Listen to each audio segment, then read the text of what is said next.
Hi friends, నేను మీ బిందు. నా ఛానల్ని సబ్స్క్రైబ్ చేయండి ఫ్రెండ్స్.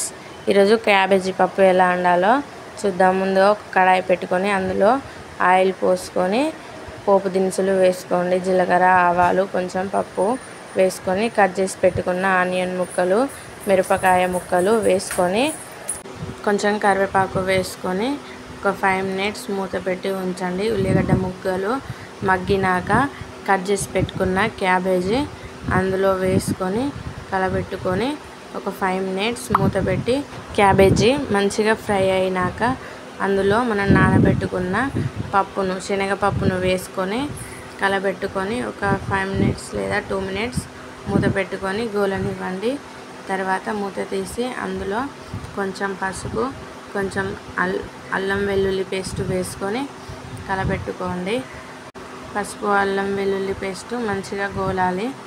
అలా గోలినాక ఒక గ్లాస్ వాటర్ పోసుకోండి.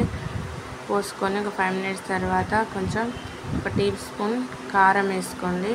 ఒక టేబుల్ స్పూన్ సాల్ట్ వేసుకోవాలి. వేసుకున్న తర్వాత ఒక 2 మినిట్స్ పప్పును ఉడకనివ్వాలి. 2 మినిట్స్ లేదా 5 మినిట్స్ ఉడికిన తర్వాత పైనుంచి కొంచెం కొత్తిమీర వేసుకోండి. అంతే, ఎంతో టేస్టీగా ఉండే క్యాబేజీ పప్పు తయారు. Please subscribe friends.